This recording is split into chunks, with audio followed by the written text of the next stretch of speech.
What you are holding on to will holding you back. Apa yang sedang kamu pegang kuat-kuat saat ini akan menahanmu untuk bergerak maju.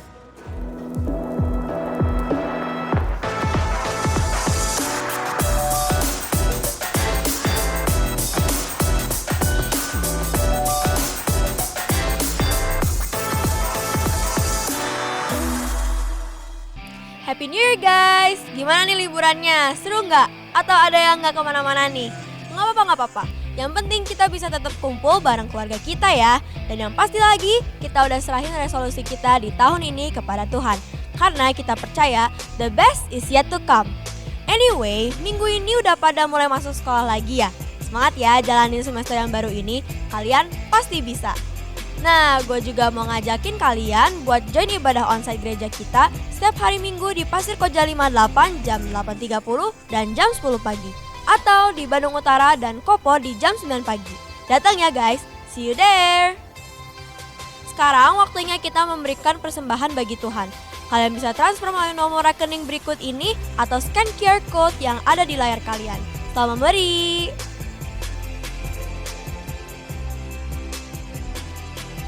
Alright, siapin posisi duduk terbaik kalian untuk masuk dalam ibadah. Enjoy the service! Come on, sing it for Jesus! Hey!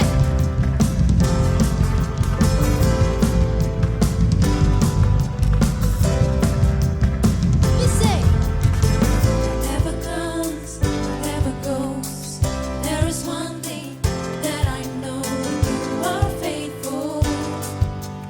You are faithful. So I speak out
serta dengan kami dalam musim kehidupannya kami, Bapa.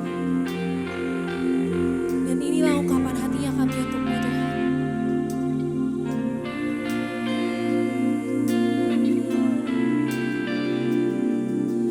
You are forever in my life. You see me through the season. Cover me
Halo students, Happy New Year. Senang banget bisa ketemu lagi dalam suasana tahun baru.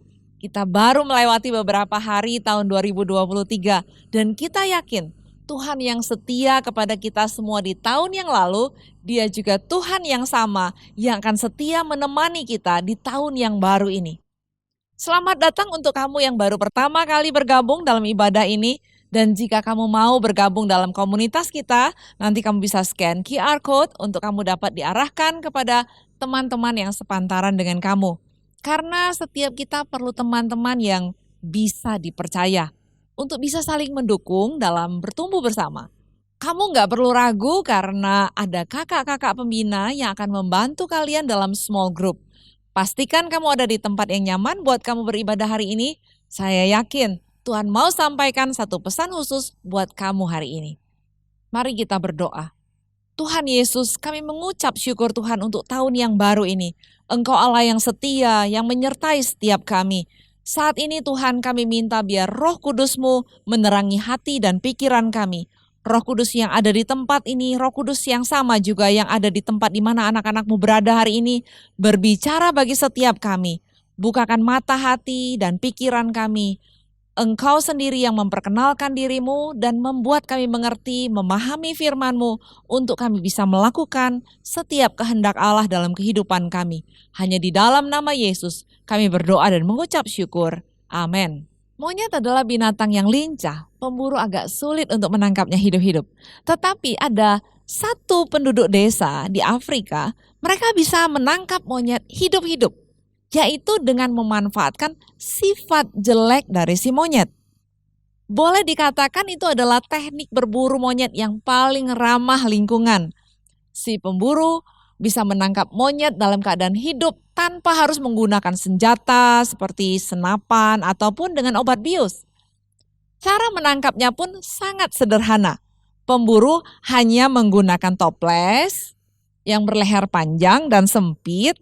Kemudian toples itu diberi aroma yang mengundang kedatangan monyet tersebut. Jadi monyet yang berkeliaran begitu mencium baunya yang ada di dalam toples itu, mereka akan memasukkan tangannya ke dalam toples tersebut.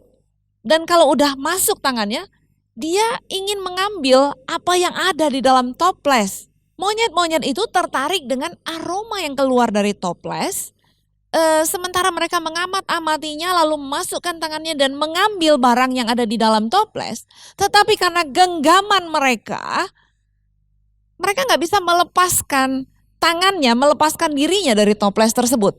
Semakin dia mempertahankannya, semakin lama mereka akan terjebak di dalamnya.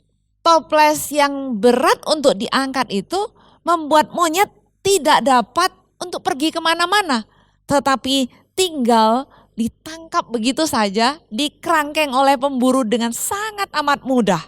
Saya mau ingatkan kepada setiap kita, what you are holding on to will holding you back.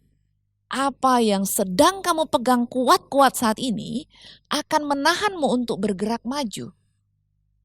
Kan biasanya di tahun yang baru kita membuat planning ya. Dan ini adalah hal yang sangat baik untuk kita lakukan agar hidup kita ini maksimal di tahun yang baru ini. Mumpung masih baru beberapa hari memasuki tahun yang baru. Saya ingin kita belajar bareng-bareng ya bagaimana kita bisa melakukan yang terbaik, membuat planning yang terbaik untuk kita. Kita mulai dengan meminta petunjuk kepada Tuhan. Di dalam ayat firman Tuhan, Yeremia pasal 29 ayat yang ke-11 dituliskan demikian. Sebab aku ini mengetahui rancangan-rancangan apa yang ada padaku mengenai kamu. Demikianlah firman Tuhan, yaitu rancangan damai sejahtera dan bukan rancangan kecelakaan, untuk memberikan kepadamu hari depan yang penuh harapan. Tuhan itu maha tahu dan dituliskan di dalam firman Tuhan bahwa Tuhan tahu rancangan yang terbaik bagi hidup kita. Kita nggak tahu, hanya Tuhan yang tahu. Karena Dia Alfa dan Omega. Dia yang tahu masa lalu kita dan Dia yang memegang masa depan dari setiap kita. Saya yakin bahwa setiap kita kalau buat planning, pasti yang kita rasa baik untuk kita. But good is not enough because God has prepared the best for us. Jadi kalau kita buat planning, biasakan untuk melakukan 3 hal ini ya, supaya kita bisa membuat planning itu sampai pada target yang kita inginkan. Ada 3 hal yang kita perlu perhatikan. Yang pertama adalah review, yang kedua reflect, yang ketiga adalah refine as you go. Mereview artinya meninjau ulang, mereflect artinya merenungkan, memikirkan apa yang sudah terjadi dan kemudian kita refine, memperbaiki, menyempurnakan apa yang sudah dan yang sedang terjadi. Nah, 3 hal ini yang kita perlu lakukan waktu kita buat planning dalam menjalani tahun yang baru ini. Review, kita perlu untuk meninjau apa yang sudah terjadi sebelumnya. Di tahun 2022, apa saja yang sedang kita bawa kepada tahun yang baru ini? Hal apa saja yang kita pegang kuat-kuat? Mungkin itu satu pengalaman yang menyakitkan di tahun yang lalu. Karena biasanya yang menyinggung perasaan kita seperti yang membuat kita rasa sakit hati, yang membuat kita marah, yang membuat kita pahit. Hal-hal ini sulit untuk kita lupakan. Nah, waktu kita review keadaan kita tahun lalu, mungkin kita akan bilang gini, emang gue sakit hati, tapi gak apa-apa lah, gak apa-apa. Saya sih ada marah sih, ada dendam sedikit aja, tapi gak apa-apa, gak apa-apa. Padahal apa-apa di dalam hati kita. What you are holding on to will holding you back. Apa yang sedang kamu pegang kuat-kuat saat ini akan menahanmu untuk bergerak maju. Bisa jadi planning tahun 2021 tidak terrealisasi di tahun 2022. Karena ada banyak sakit hati, ada banyak kepahitan, ada banyak kemarahan yang terpendam dalam hati kita. Dan ini membuat langkah kita menjadi berat. Sama seperti monyet tadi yang menggenggam erat dan membuat dia terjerat dan terperangkap. Padahal sangat simpel. Kalau kita mau melepaskan, dilepaskan saja genggamannya. Maka monyet itu akan terbebas dan tidak bisa ditangkap. Sama seperti kita, kalau kita melepaskan sesuatu yang memang menyakitkan di tahun yang lalu dan kita lepaskan, maka kita akan bebas. Seperti tangan saya yang bebas ini. Coba kita pikirkan sekarang, hal apa yang ada dalam genggaman kita. Hingga tanpa sadar hal itu sudah menjadi satu perangkap bagi kita. Dan waktu kita tidak mencapai target di tahun yang lalu, yang sering terjadi adalah gini, kita marah nih sama Tuhan. Kita mungkin bilang gini, Tuhan mana? Tuhan gak adil. Mana Tuhan? Kan saya sudah berdoa, kan saya sudah pelayanan. Tapi kita lupa bahwa kita ada di dalam jerat dan perangkap tadi yang kita buat sendiri karena kita tidak mau melepaskannya. Padahal kita kurang mereview keadaan kita. Remove the invisible barrier to gather healing. Mari kita singkirkan semua hal yang menyakitkan, semua yang pahit, yang ada dalam hati kita, dendam yang kita simpan. Ini semua gak kelihatan sih. Tapi hal ini menjadi penghalang yang besar bagi orang-orang yang sedang berjalan di dalam visi. Percayalah bahwa Tuhan punya rencana yang terbaik untuk kita anak-anaknya. Kalau kita tidak tahu, ditulis di Yeremia 29 ayat 11 tadi, dikatakan gitu, sebab aku Tuhan mengetahui rancangan-rancangan apa yang ada padaku, pada Tuhan, mengenai kamu dan saya. Demikian firman Tuhan. Kalau Tuhan berfirman, maka firman-Nya itu ya dan amin. Tidak pernah dia ingkar janji, tidak mampu Tuhan untuk ingkar janji. Jadi kalau Tuhan bilang ada rencana yang baik, artinya rencana yang baik itu yang dia akan berikan. Nah, bagian kita adalah singkirkan semua hal yang membuat kita terhalang untuk mencapai visi dan panggilan Tuhan dan rencana Tuhan yang baik itu. Waktu kita menyingkirkan semuanya, maka kita mampu untuk mengambil janji Tuhan, mengambil rencana Tuhan yang terbaik dalam hidup kita. Yang kedua, reflect. Setelah kita mereview, kemudian kita mereflect. Waktu kita sedang merefleksikan tentang planning kita, tetap kita lakukan bersama-sama dengan Tuhan. Karena kita yakin bahwa rencana kita baik, tapi rencana Tuhanlah yang terbaik. Yang sesuai dengan firman Tuhan. Dituliskan di dalam Yeremia 29 ayat 13 dan 14 demikian. Apabila kamu mencari aku, kamu akan menemukan aku. Apabila kamu menanyakan aku dengan segenap hati. Aku akan memberi kamu menemukan aku. Demikianlah firman Tuhan. Dan aku akan memulihkan keadaanmu. Cari Tuhan, apapun keadaanmu. Mau keadaanmu baik, apalagi kalau keadaan tidak baik. Cari Tuhan dengan segenap hati. Firman Tuhan tuliskan demikian. Jangan ada kalimat gini, aku tidak layak. Aku sudah terlalu jauh dari jalan Tuhan. Ketahuilah bahwa ada anugerah Tuhan yang besar bagi kamu dan saya. Ayat 13 tadi dituliskan bahwa apabila kamu mencari aku, kamu akan menemukan aku. Apabila kamu menanyakan aku dengan segenap hati. Artinya enggak nunggu baik dulu, enggak nunggu bersih dulu. Apapun keadaanmu, dengan segenap hati waktu kamu mencari Tuhan, maka kita akan menemukan Dia. Karena di ayat 14 dituliskan bahwa aku akan memberi kamu menemukan aku. Jadi Tuhan akan membuka jalan bagi kita, memberikan waktu bagi kita, memberikan kesempatan bagi setiap kita untuk menemukan Tuhan. Supaya dengan cara itu firman Tuhan katakan bahwa Tuhan akan memulihkan keadaan kita. Kuncinya adalah dengan segenap hati. Syaratnya cuma dengan segenap hati. Maka kita akan menemukan Tuhan. Dan janji yang paling menyukakan hati kita adalah Tuhan memulihkan keadaan kita. Hati kita yang kotor, keadaan kita yang berdosa, jalan hidup kita yang salah, Tuhan akan pulihkan. Asal kita mencari Dia dengan segenap hati kita. Jadi kalau ada rasa sakit hati, luka, kepahitan dalam hati kita, dengan pertolongan Tuhan, kita akan mampu untuk melepaskan pengampunan dan melepaskan kasih Allah yang Tuhan sudah taruh di dalam diri kita. Saya tahu bahwa tidak semudah itu untuk melepaskan pengampunan. Tidak semudah saya ngomong ini. To love the unlovable, no, ya. Tapi dalam Roma 6 ayat 16 dituliskan demikian. Apakah kamu tidak tahu bahwa apabila kamu menyerahkan dirimu kepada seseorang sebagai hamba untuk menaatinya, kamu adalah hamba orang itu. Yang harus kamu taati baik dalam dosa yang memimpin kamu kepada kematian, maupun dalam ketaatan yang memimpin kamu kepada kebenaran.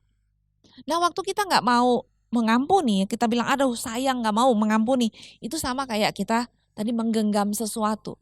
Dan ini membuat kita terikat. Ini membuat kita jadi hambanya orang itu. Hamba orang yang sudah menyakiti hati kita tersebut. Dan kalau hal itu yang terjadi, hal ini sama dengan menyerahkan diri kita kepada dosa. Dan dosa memimpin kita pada kematian. Tetapi jika kita mau taat pada firman Tuhan, dengan melakukan firman-Nya, maka ketaatan ini akan memimpin kita kepada kebenaran. Mari serahkan hidup kita hanya kepada Tuhan. Cari Tuhan dengan segenap hati. Jangan takut, jangan ragu, apalagi jangan curiga sama Tuhan. Hanya Tuhan yang sanggup untuk menolong kita keluar dari perangkap itu. Tuhan yang mampu melepaskan kita dari jerat dosa yang ada. Tuhan sangat mengasihimu. Dia Bapa yang sangat baik. Dan selalu menginginkan yang terbaik untuk kamu dan saya. Sama seperti yang di Yeremia 29 ayat 14 tadi. Dituliskan bahwa aku akan memberikan kamu menemukan aku, menemukan Tuhan. Dan kalau kita menemukan Tuhan, apa yang terjadi? Pemulihan akan terjadi. Tuhan akan memulihkan keadaan setiap kita. Karena itu yang Tuhan inginkan. Jadi Tuhan tidak pernah membuat rancangan kecelakaan. Bukankah itu yang dituliskan di ayat yang ke-11? Tidak ada rancangan kecelakaan. Tapi rancangan yang membawa damai sejahtera bagi setiap kita. Bagian yang ketiga yang kita harus lakukan waktu kita membuat planning, rewind. Setelah kita review, kemudian kita reflect, renungkan apa yang sudah dan sedang kita kerjakan. Waktunya kita refine, memperbaiki, menyempurnakan apa yang tidak baik. Kalau kita tidak melakukan review dan tidak melakukan reflect secara berkala, maka tidak mungkin kita bisa melakukan refine, perbaikan waktu kita berjalan di dalam planning. Apa yang terjadi? Kalau kita menolak, kita bilang, nggak mau melepaskan pengampunan enak aja. Kalau kita bilang, orangnya juga nggak berubah kok, saya ampunin tapi orangnya nggak pernah berubah. Kenapa saya harus mengampuni dan melepaskan pengampunan? This will weighing you down because you refuse to let it go. Hal ini akan membuat langkahmu berat dan kamu itu akan ditarik mundur dari planning yang kamu sudah buat. Melepaskan pengampunan sebenarnya itu baik untuk kita. Bukan untuk orang yang kita ampunin, tapi untuk kita, baik untuk kesehatan mental kita. Meskipun orang yang kita ampunin tidak berubah, mengampuni karena Tuhan telah terlebih dahulu mengampuni kita. Dengan seperti itu, kita akan mampu untuk berjalan dengan cepat, melangkah dengan ringan, bahkan bisa terbang tinggi bersama-sama dengan Tuhan. Jadi kita harus ingat bahwa waktu kita berjalan di dalam tahun 2023 ini, kita ingat bahwa Tuhan itu punya rancangan yang terbaik bagi setiap kita. Masalah kita adalah, bagian kita adalah melepaskan sesuatu yang kita bawa di tahun lalu. Waktu kita melepaskannya, meninggalkannya, dengan seperti itu kita bisa berjalan di dalam rancangan Tuhan, berjalan bersama-sama dengan Tuhan. Maka apa yang Tuhan tuliskan, Tuhan katakan, apa yang Tuhan janjikan bagi setiap kita, rancangan yang terbaik, itu yang akan terjadi bagi kehidupan setiap kita. Kita harus ingat waktu kita membuat planning, ada 3 hal, yaitu kita review, setiap kali kita buat planning secara berkala kita mereview. Apa yang sudah kita kerjakan, apa yang sedang kita kerjakan. Dan jangan lupa setelah kita review, kita reflect. Kita pikirkan, oh ya ini salah, oh ini baik. Kalau kita ada pikirkan ini salah, ini baik. Yang salah kita bisa refine, kita bisa perbaiki. Tapi semua ini waktu kita melakukan review, reflect, and refine, kita harus tahu kita berjalan bersama-sama dengan Tuhan. Karena rencana kita baik. Tapi rencana Tuhanlah yang terbaik. The best is yet to come. Because good is not enough for us. Tuhan selalu menginginkan yang terbaik bagi kamu dan saya. Hari ini, waktu kamu mendengarkan firman ini, jadikan Yesus sebagai Tuhan dan Raja dalam kehidupanmu. Bukan hanya mengaku bahwa oh ya Yesus Tuhan. Tapi jadikan dia Raja yang memimpin, yang menuntun, yang membawa kita masuk di dalam rencananya yang mulia. Hari ini, mari kita terima Yesus sebagai Tuhan dan Raja. Jadikan dia yang menguasai seluruh kehidupanmu dan yang memimpin langkah-langkahmu di tahun 2023 ini. Bagi kamu yang ingin menerima Yesus sebagai Tuhan dan Raja, mari ikuti doa saya. Tuhan Yesus, hari ini aku menyerahkan hidupku ke dalam tangan-Mu. Ampuni dosaku, ampuni masa laluku. Tuhan Yesus, jadi Tuhan, jadilah Raja bagi hidupku. Aku mau menyerahkan hidupku dan masa depanku ke dalam tangan-Mu. Aku mau hidup sesuai dengan rencana-Mu. Jadilah padaku sesuai menurut kehendak-Mu. Hanya di dalam nama Yesus kami berdoa. Bapa, saat ini aku berdoa bagi seluruh jemaat-Mu. Biar ada kasih kuasa Allah yang tercurah dalam kehidupan setiap mereka. Berkat Allah melimpah sepanjang tahun yang akan datang ini Tuhan. Ada berkat yang limpah yang tercurah dalam kehidupan setiap anak-anak-Mu. Engkau yang menolong mereka, menguatkan mereka, memampukan mereka untuk mengambil janji-janji Tuhan dan hidup sesuai dengan rencana-Mu. Hingga sesuatu yang terbaik, yang mulia, itu saja yang terjadi di dalam kehidupan setiap kami. Terima kasih Tuhan Yesus, kami menerima berkat dan kemenangan yang dari Tuhan hanya di dalam nama Yesus. Amin. Apabila ada di antara kalian yang merasa perlu untuk didoakan secara khusus, silakan scan QR Code dan nomor hotline di bawah ini karena akan ada konselor yang akan siap membantu kalian. God bless you.